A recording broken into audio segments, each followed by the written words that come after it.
আজকে জাতীয় ঐক্যমত্য কমিশনের দুটো বিষয় নিয়ে আলোচনা হয়েছে। রাষ্ট্রপতির ক্ষমা প্রদর্শন।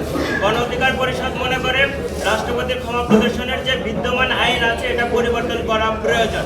কারণ বিগত সময়ে আমরা দেখেছি ক্ষমতাসীন সরকার রাষ্ট্রপতির এই ক্ষমতা প্রদর্শনকে ব্যবহার করে তাদের দলের যে সন্ত্রাসীদেরকে বিনা মওকুফে ফাঁসির আসামি হলেও তাদেরকে বিনা মওকুফ করায়। সেই জায়গায় গণ অধিকার পরিষদ মনে করে আলাদা একটা বোর্ড অথবা কমিশন অথবা কোনো একটা আইন তৈরি করা, সেই আইন বোর্ড অথবা কমিশনের মাধ্যমে একটা সুপারিশ বোর্ড হবে এবং যেটার সুপারিশ রাষ্ট্রপতির কাছে পাঠানো হবে এবং সেই সুপারিশের ভিত্তিতে রাষ্ট্রপতিকে আলোচনা করা হবে। রাষ্ট্রপতি নিজ উদ্যোগে যেন কোনো কাউকে ক্ষমা প্রদর্শন না করতে পারে এই বিষয়ে গণ অধিকার পরিষদ মত দিয়েছে।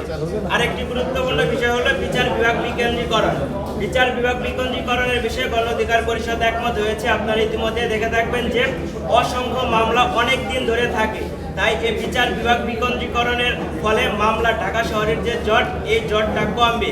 সেক্ষেত্রে গণ অধিকার পরিষদ জাতীয় ঐক্যমত্য কমিশনের প্রস্তাবের সাথে একমত পোষণ করেছে যে হাইকোর্টের যে স্থায়ী বেঞ্চ, বিভাগীয় শহরগুলোতে হাইকোর্টের স্থায়ী বেঞ্চ যেন তৈরি করা হয় সেই বিষয়ে গণ অধিকার পরিষদ একমত হয়েছে। এক্ষেত্রে একটা আলোচনা উঠেছে যে আমরা যে জাতীয় ঐক্যমত্য কমিশনের এই কোর্টের বিষয়ে যে আলোচনা করছি, এটা আবার সুপ্রিম কোর্ট অথবা হাইকোর্টে এই আলোচনাটা আবার ঠেকিয়ে দেওয়া হবে কিনা, যেহেতু বিচার বিভাগ একটা স্বাধীন বিষয়।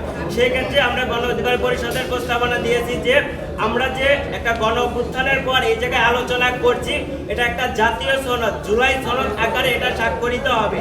যেহেতু একটা সনদকে একটা হাইকোর্ট দেখিয়ে এই আইনটাকে যেন বাতিল না করা হয় এবং এই বিচার বিভাগের যে বিভাগীয় শহরগুলোতে যেন স্থায়ী বেঞ্চ এটা যেন বন্ধ করা না হয় সেই বিষয়ে গণ অধিকার পরিষদ একমত পোষণ করেছে। এবং আরেকটা যে বিষয় উপজেলা পর্যায়ে আদালত স্থাপনের বিষয়ে গণ অধিকার পরিষদ একমত পোষণ করেছে। ধন্যবাদ।